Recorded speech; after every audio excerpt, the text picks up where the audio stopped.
Alright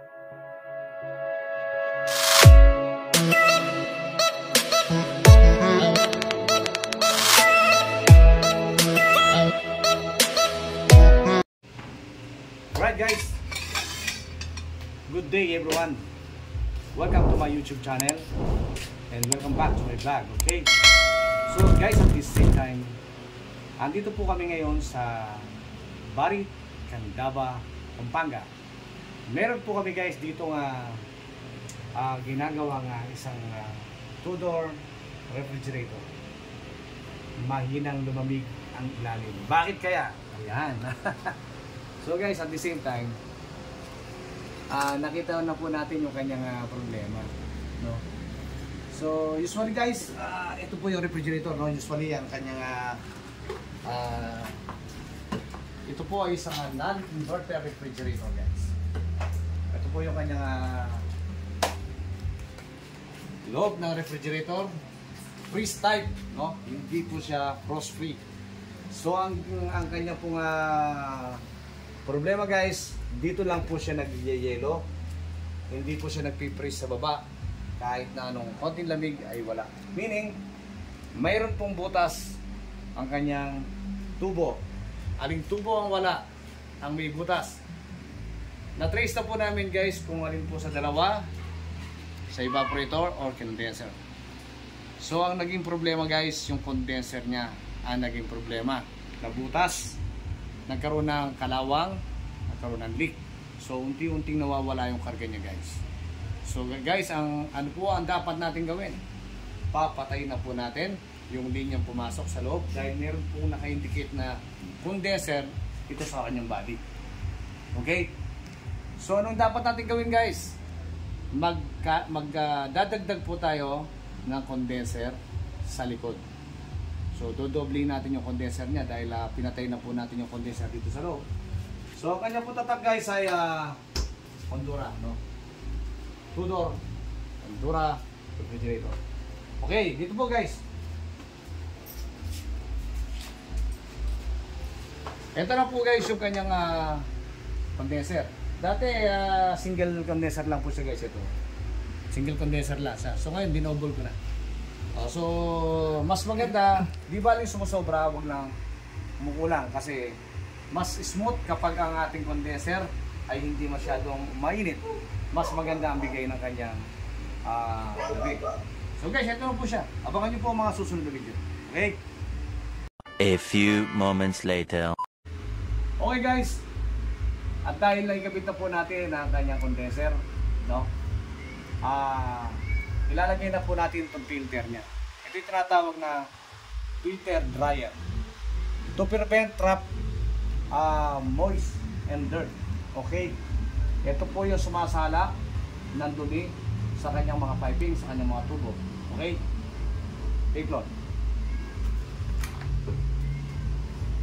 Mamaya na pala. Nablasin muna tayo. So, make sure guys, no? Sa mga baguhan, make sure na lagi po tayong magpapalit ng filter, no? Kapag po tayo ay magbabaklas ng isang refrigerator. Okay.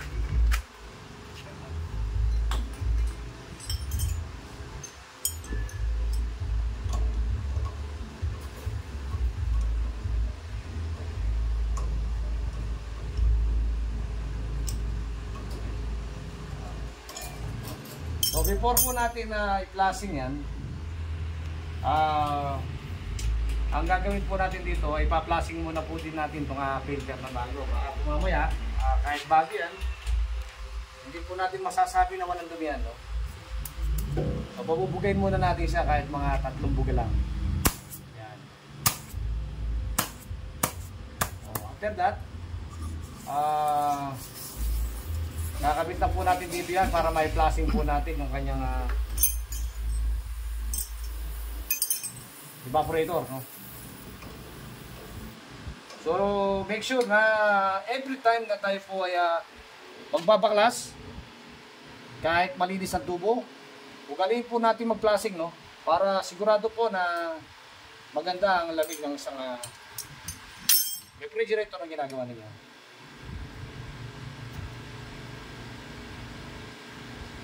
1 hour later. Ayan guys. Ipa-flushing muna po natin yung evaporator niya, no? Hindi ko na po pinakita yung condenser kanina, na-i-flushing ko na po. Tsaka bago naman po itong condenser natin, no? Itong evaporator, ito yung tinatawag na suction line, ito yung hawak-hawak o nakatukop. Papubugayin natin. Ang tawag po dito ay self-flushing, okay? So hindi naman po natin pwede pagtagalin na wag po natin ugalin na lagi natin ginagamit na pang-flushing ang compressor na refrigerator na ginagawa ninyo, no? So actually meron kaming dala, kaya lang po hindi naman po. Ayan, no? Kita nyo, moisturizing system, no? Nakita nyo po yung kamay ko. Yung kabila wala. Okay? Ito pong isang kamay ko, nanggaling po ito sa evaporator guys, no? Moisturizing system po ang kanyang tubo. So need po talaga natin guys na i-flushing siya, okay? So ngayon guys, kailangan ko na pong gamitin yung aming improvised vacuum pump na pang-flushing. Okay? Hindi ko po pwedeng gamitin ito guys. Huwag nating ugaliin dahil may tendency po ito guys na masira o bumigay ang kanyang compressor kapag ito po na ang lagi natin ginagamit at ginagawa na pang self-flushing. Make sure na meron po kayong dalang vacuum pump. Kahit improvise lang. Alright. 1 eternity later. Alright guys. Ito na po guys yung ating improvised vacuum, no? Okay. Ito po yung capillary papuntang evaporator. So pagka po tayo ay improvised vacuum lang ang gagamitin natin guys, gamitin po natin yung kanyang filter. Kasi nagpo-produce ng moisture, no? Nagpo-produce po ng moisture yung ating So kapag po meron tayong ganito filter, pwede po natin isang gamitin pang flushing, no? Kakabit lang po natin dito yung hose. Kahit ang kulay na hose ang gamitin nyo, nasa sa inyo po yun, it's up to you. Okay? Kapag po nilagay nyo po dito sa discharge line, hose, filter, o capillary. And then, sasaksak na po natin ngayon yan. Ayun, guys. Maandar na siya, di ba? Hindi po natin pwedeng gamitin itong compressor niya. Tutok mo dito. Hindi po natin pwedeng gamitin itong compressor niyang pang-plastic. Okay? So yun, guys. Pa-plastic na po tayo. So, kailangan yung kanyang moisture. Yung moisture niya ay matanggal, no?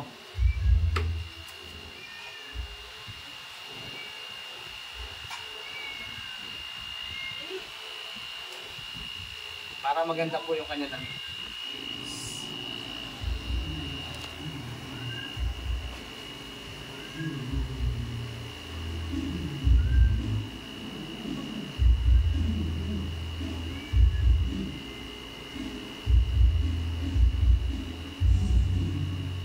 A few moments later. Okay guys. Pina-flushing ko na po yung kanyang evaporator, no? So kanina, guys, napakarami niyan langis, no? Ito, pinunasan ko yung kamay ko. So dahil kanina unang buga, talagang makikita mo yung moisture, marami talaga, no? Ngayon, ito na po yung huling flushing natin. Hindi ko na po pinakita yung iba kasi hahaba po yung video natin, guys, no? Ito na po ngayon yung huling buga ng aking pagpa-flushing, no, sa kanyang evaporator. Ito, pakita ko po sa inyo, ha.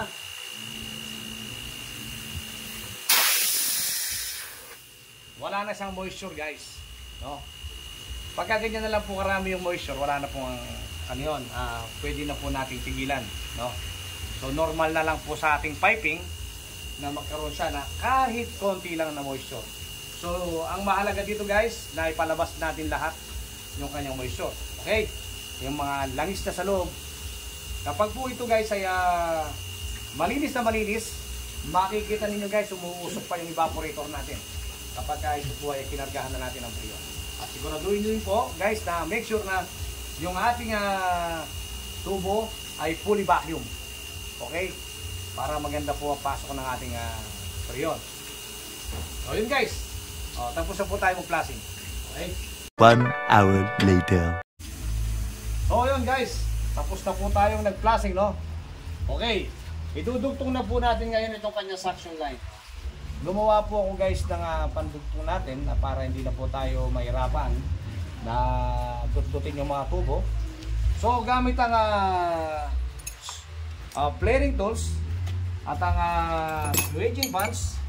Ito yung tinatawag na swedging pans, no, para po maipukan natin yung tubo. So kapag pinasok natin ito sa tubo, saksak lang po tayo ng saksak. Kita nyo po yan guys. Okay? Napakasimple lang guys. So, pag nilagay ko dito yan, ayun, pagka ano,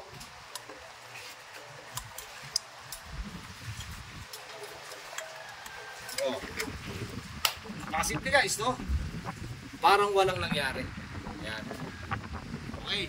So ang gagawin natin ngayon guys, hihinangan na po natin to. Okay? 1 eternity later.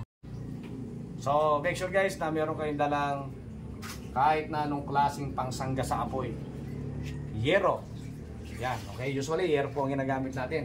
Para pag naghinang tayo, ayan guys, hindi po natin masusunog yung kanyang stand o kahit saang bahagi ng kanyang parte ng katawan ng refrigerator ay hindi po natin ito masusunog, no? So kailangan lagi po tayo may panangga. Okay? A few moments later. Yun guys, no? Maghihinang na po tayo.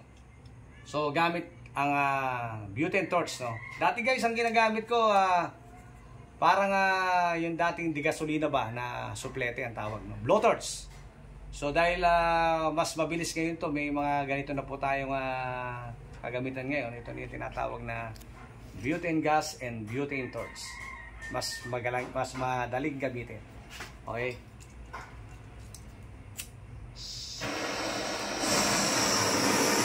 Para siyang acetylene guys. Okay? So dapat meron kayong silver rod. Okay? Gamit din ang silver rod.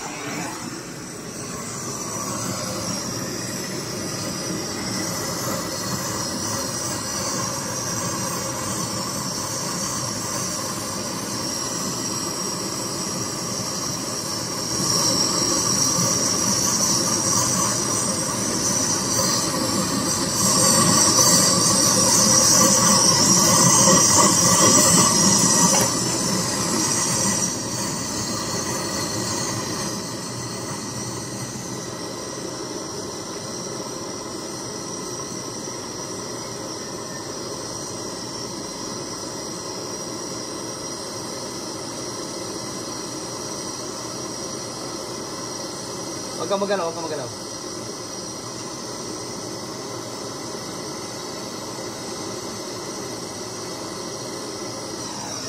So yun guys, nahinangan na po natin yung isa. Ganoon po tayo sa kabila, no? Okay. A few moments later. Okay guys. Malinis na. Nahinangan na po natin guys, oh. Nakadugtong na. So, anong susunod po natin gagawin guys? Yung pong tape plant, yung pong filter na bago na ikakabit natin. Siguraduhin po natin guys na maglagay tayo ng tape plant. Okay? Yan. Lalagay po tayo na dito ng tape plant sa tree niya. Yan. Okay? Para maiwasan po natin guys ang pagkakaroon ng leak o singaw. Okay? Yan. Magkabila po, ilalagyan po natin yan guys. So, kapag po tayo po ay naglalagay na po ng teflon sa filter, meaning ay malapit na po tayong matapos. Okay? Yan. So, may arrow po ito guys, no? May arrow po yung ating filter, no? Ayan ang arrow niya. So, dito po papunta yun sa capillary. So, dito po yan. Lagi po niyan titignan dyan, guys, ha. Sa mga baguhan, guys, panoorin nyo lang po itong aking video, no. Punta lang po kayo sa aking channel, guys. Lazaro RAC Vlog, no. marami po kayong matututunan, guys. Okay? At kapag nagustuhan nyo guys ang aking video, don't forget to subscribe. And don't forget to click the notification bell para lagi po kayong updated sa aking mga video. Okay?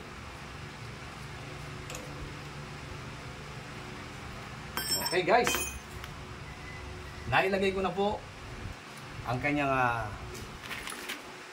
filter. Maglalagay po tayo ngayon ng pito dito sa kanyang charging line. Close up. Yan ang sasabihin ko, close up.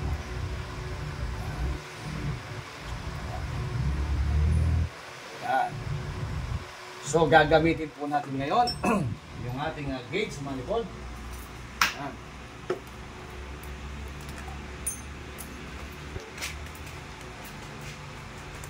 Okay. Sabit po natin dyan. At ang ating pong freon tank. Ayan. 1 eternity later. Okay. Ito po ang ating freon tank, no? Ito yung tinatawag na 1348, no? Refrigerant 1348. Make sure guys na lagi yung titignan na yung kanyang compressor ay naka-indicate po sa kanyang body kung anong klaseng freon meron siya. So yun. Okay? Kapag nakita nyo po kung anong number ang freon niya, meron po tayong dalawang klase ng freon guys. R600A for refrigerator and R134A. Usually yan lagi po karga sa mga bagong modelo ngayon. No? So yun, ito po dahil 134A po ang kanyang freon, 134A din po ang ating gagamitin. Okay? Ito po ang ating freon tank na 134A. Okay. Ilalagay po natin dyan yan. Okay.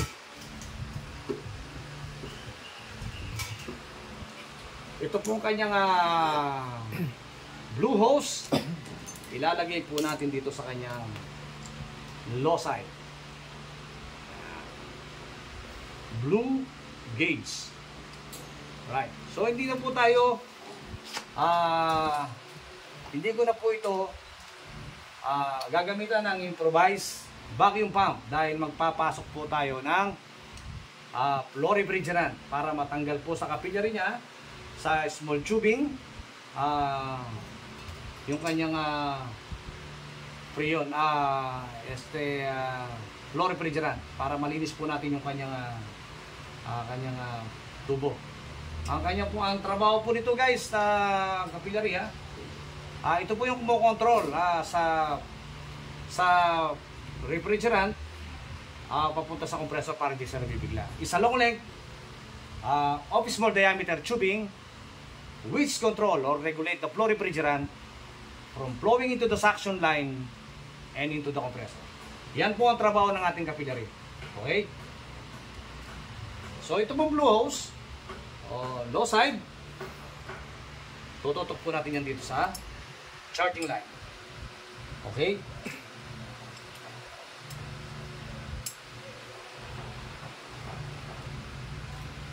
Wala pong kukurap, guys. Malapit na po tayo matapos. Okay. So ngayon, gagamit po tayo dito ngayon ng flow refrigerant. No, wag po kayong basta-basta bumibili ng flow, no? May mga fake po tayo dito. Ito lang po ang original na flow. Okay? Meron po tayong flow na nabibili ngayon, yung kulay pula. Na pagka po nilagay natin, parang tubig lang siya. Kapag nag-yelo yung evaporator natin, nagsisilbing bara. So, kailangan po make sure na bibili po kayo dun talaga sa legit na tindahan ng mga flow refrigerant. Makikita nyo po doon, ay marami po silang tindang flow refrigerant. Okay? So, ang gagawin natin ngayon, magbabacuum na po tayo. Isasaksak ko na po ngayon yung kanyang plug. So, ito po. Yan. Okay? Ito po ang tinatawag na self-vacuum. Yan.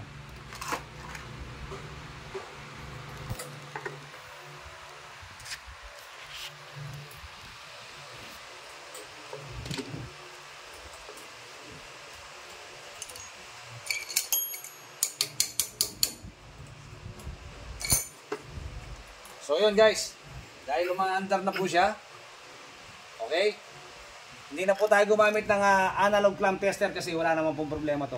Gumagamit lang po tayo ng analog clamp tester kapag ang isang refrigerator ay hindi po tayo sigurado kung may problema yung compressor niya. So pwede rin kayong gumamit, kaya lang ako po dahil hindi na po ako gumamit ng analog dahil kabisado ko na po yung linya. Okay, so papasok na po natin itong flow, no? Dahil umaandar na po yung compressor niya. Ayan, no? Pumakim na po siya. Nagpunta na po siya, nag-0-0 na po siya. Okay.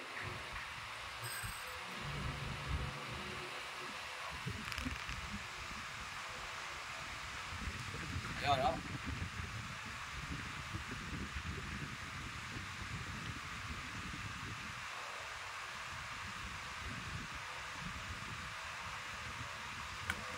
Okay guys.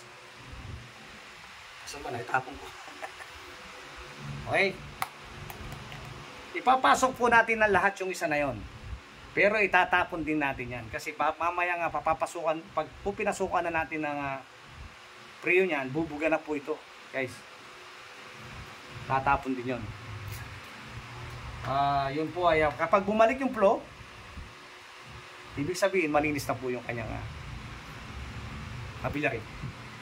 Okay. So papatayin ko muna itong electric fan, no? At kailangan ma-check natin guys yung kanyang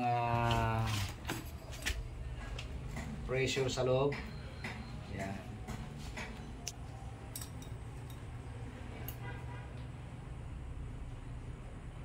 Sige, pakita mo to. Ang pagsi-self vacuum guys, ganito po kasi nakahawak po kayo sa capillary para hindi humigop ng pressure. Lalagyan po natin ng sabon yung filter. Ayan o. Meaning, ayan o. Kapag wala ng bula, hindi na po siya lumulobo. Ayan, lumulobo pa siya. Okay, kitang-kita nyo o. Lumulobo pa. Kapag hindi na po siya lumulobo, guys, meaning, wala na po siyang pressure sa loob. Pwede na po kayong magpakawala ng preyon. Papasok sa charging line. Yan. Yung meron pa siya. So kailangan mawala po yung kanyang bula na yun, guys. So kasabay dito, nakatutok ka dito, nakatingin ka sa kanyang filter and then sa gauge manifold. Yan. So wag po tayong kung minsan dumidepende sa gauge manifold, no? Minsan na dahil luma na yung gauge manifold natin, hindi na po siya accurate, hindi na po sumasagad yung kanyang pointer indicator doon sa kanyang talagang sagad na hindi siya magsisiro, hindi na siya nagsisiro-zero. Meaning wala na po sa alignment yung ating gauge manifold. So hindi na siya accurate. Okay? So dahil gamit ko naman ito guys, kabisado ko po yung aking gamit. No? Ayan.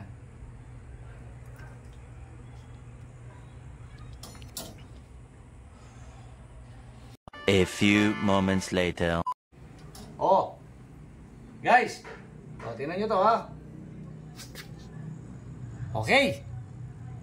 Meaning, na-vacuum na po natin yung kanyang piping. No? Wala na kung lumalabas, konting-konti na lang. So meaning, pressure na lang po ng makina yan. Okay? Pressure na lang ng makina. So hindi natin maiwasan yun kasi self-vacuum ang ginamit natin. Okay? So ang gagawin natin ngayon, susunod, buksan mo to. Buksan, pag gano'n. Yeah. Yeah, sige, bukas. Higa mo. Higa mo. Yeah. Oh. Guys, magpapawala na ako ng preyon ngayon, okay? Bubuksan ko na itong aking gauge manifold. Yan.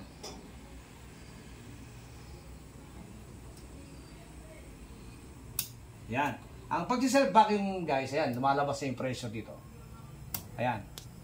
Meaning, pumasok na yung preyon. Kapag malaki na ang buga nito, malakas na ang buga nito, papatay na natin itong kanya. I-unplug na po natin, no? So, ang gagawin natin, ito. Bubunutin ko na po ito, dahil walang pumipigil, tapakan ko na lang po para, ano. Okay? Ayan, malakas na, no? Ayan. So, ngayon, Dahil binunot ko, patay na yung compressor natin. Okay? Antayin mong bumaga ng preon itong capillary. So ito po, makikita nyo, sinyales po na pumapasok yung preon natin. No? Nagigilo yung kanyang charging line. No? Sinyales po yan na pumapasok yung preon natin papunta sa evaporator. Ayan. Kapag bumuga na po itong aking yung hawak-hawak ko na to, na capillary, pag bumuga na siya, meaning, pumasok na po yung preon, no? Ito, nakita nyo, ito. Oh. Ayan, oh. Lumalabas na po yung flow, ayan, oh. Ayan, oh. Kita nyo? Oh. Ayan. Dahil bumubuga na siya dito, okay? Bumubuga na rin yung filter natin. Pwede na nating isarado. Huwag po kayong mataranta, guys, no? Huwag po kayong matataranta dahil hindi naman po tatapon lahat ng karga niyan. Konti lang po ang tatapon natin preon, no? So sa yung may mga vacuum pump, no? Hindi wala pong matatapon, no? Na preon. Okay. So nawawala yung salyabi ko dito.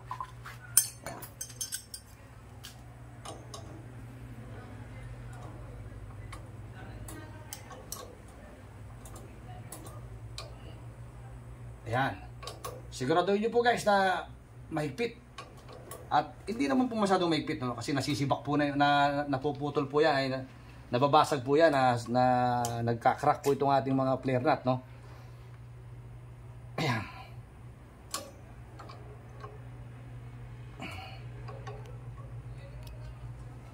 Ayan. After that, isasara mo yung gauge manifold mo, nakasara. Tingnan mo kung hanggang saan yung ikinarga niya. Okay?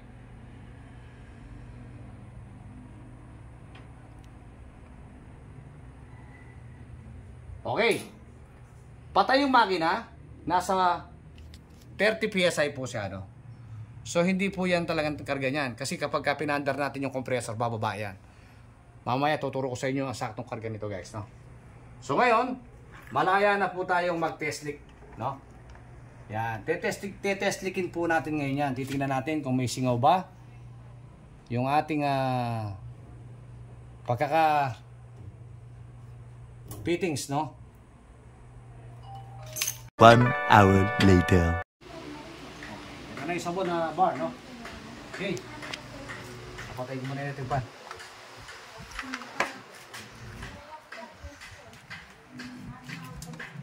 Kailangan matingnan natin yung mga pagkakahinang natin kung meron man bang singaw, no? So siguraduhin po natin guys na walang singaw dahil kapag may singaw yan, hindi po magiging matino ang andar ng ating refrigerator. Okay, so yun guys, wala po tayong makita singaw, meaning pwede na po natin ito ngayong andarin, no? Okay, pupunasan na po natin to para malinis na siya.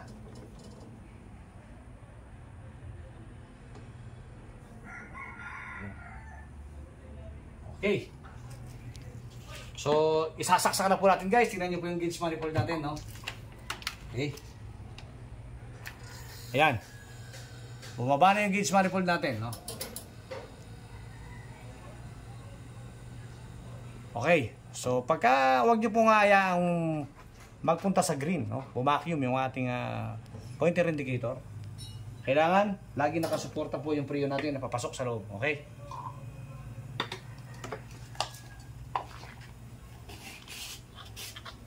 So, yun guys, no? Abangan po natin guys ang mga susunod na video. Papakita ko po sa inyo guys kung naglamig na po at nagyelo na po yung ilalim, no? Okay. 1 eternity later. Okay guys. Ayan, medyo mainit na po yung condenser natin, no?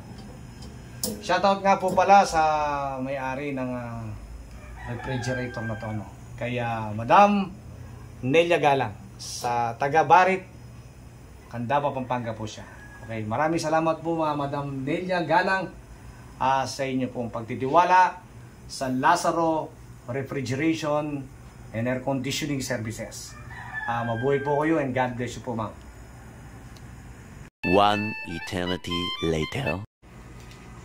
Oh guys, pagparaan po tayo ng 10 to 20 minutes para makita natin kung nagbalanse na po yung lamig niya. Lumamig sa taas, sa evaporator, and then sa ibaba, sa pinaka refrigerator sa ilalim. Paraan po tayo ng 20 minutes. Okay guys, para makita natin kung okay na siya. Pero dito po sa gauge manifold ko, ayan, ang karga po niya is yan. Usually kasi guys, kapag ka po 3-4A, hindi natin pinaabot ng 10 PSI yan.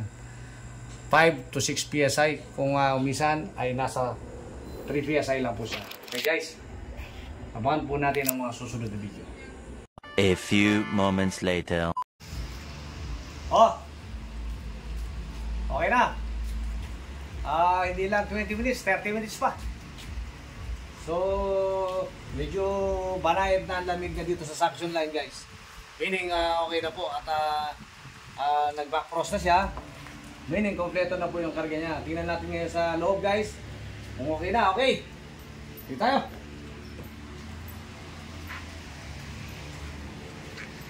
Dito muna tayo sa una. Tingnan natin kung okay na yung lamig niya. Oops! Guys, buusok oh. Buusok. Yan. Tignan nyo, umusok. Kompleto na. So dati hanggang dito lang yung karga niya, hanggang dito lang nagyayelo sa lugar nito. So ngayon kompleto na po siya. Yan, so umusok na. Tingnan naman natin sa baba ngayon. Guys. Oops. Ayan oh. Nagyayelo na po guys oh. Okay na. Meaning, okay na po yung ginawa natin guys. Tapos na, isa naman po nga refrigerator guys ang ating natapos ngayon. At isa na naman po ang two-door refrigerator Contura non-inverter ang ating pong nagawa ngayong araw na to guys. Okay. So yun guys, at hanggang dito na lang po ang aming video. At kung nagustuhan nyo po ang aming video, don't forget to subscribe, like and share. And don't forget to click notification bell para lagi po kayong updated sa akin. So yun guys, magandang buhay po sa ating lahat. And God bless us all. And thank you for watching. Yahoo!